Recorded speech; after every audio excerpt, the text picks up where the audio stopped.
लक्ष लागले। आपण अपडेट पाहतोय माहीममध्ये अमित ठाकरे यांनी अजूनही आपली आघाडी कायम ठेवलेली आहे। महेश सावंत आणि शिंदे सेनेचं देखील त्यांच्यासमोर मोठं आव्हान आपल्याला पाहायला मिळालं होतं। सदा सरवणकर त्यांच्यासोबत रिंगणामध्ये उतरलेले होते। काटेकी टक्कर आपल्याला माहीममध्ये पाहायला मिळेल अशी वाटत होती आणि माहीममध्ये अमित ठाकरे यांनी आपली आघाडी कायम ठेवलेली आहे। तर घाटकोपर पूर्वमधून पराग शहा आघाडीवर असल्याचं आपल्याला दिसतंय। अश्विन, खरं आहे, त्यामुळे आताच्या घडीची अपडेट 179 कल आपल्या समोर आहेत। प्रज्ञा, महायुती 92, मविया 74, इतर 13।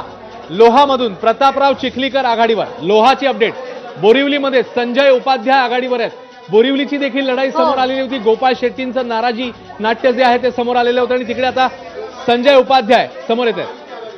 मुंबईतल्या बहुतांश जागांवरती महायुती आघाडीवर असल्याचं आपल्याला दिसतंय। बोरिवलीचा उल्लेख तुम्ही केलात।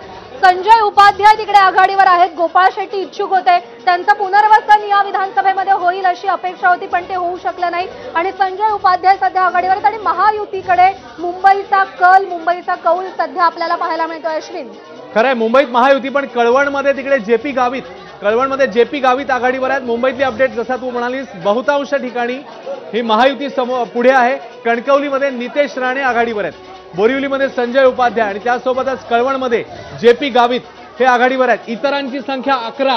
प्रज्ञा, तिकडेही आपल्याला लक्ष ठेवावं लागेल। क्लोज फाईट झाली तर इतरांचा फॅक्टर महत्वाचा ठरू शकतो। इतरांच्या खात्यात सध्या 11 ठिकाणी आघाडी आहे। भाजप 63, शिंदेची शिवसेना 17, अजित पवारांचा पक्ष 18, काँग्रेस 30, ठाकरे सेना 22, शरद पवार पक्ष 26, मनसे 2, इतर 11। प्रज्ञा, मुंबईतल्या कलांवरती एक छोटी कमेंट मनीषा यांची आपण घेऊया। मुंबईचा बहुतांश कल महायुतीकडे आपल्याला पाहायला मिळतोय।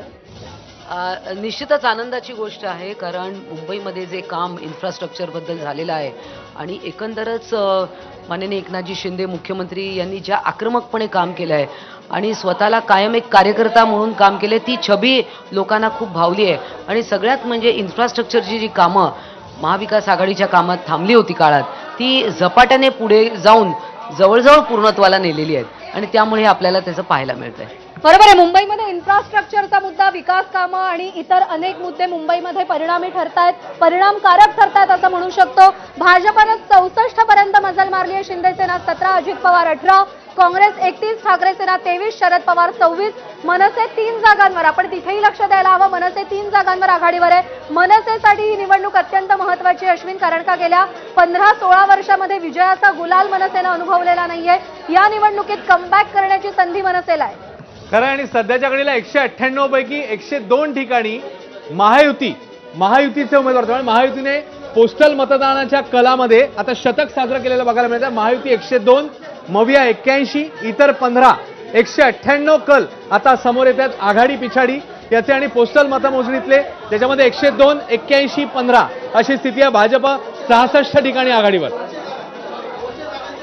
तर 200 जागांचे कल हाती आलेले आहेत अश्विन। सध्या आपण पाहतोय भाजपनं 66 जागांवरती कलांमध्ये आघाडी घेतलेली आहे।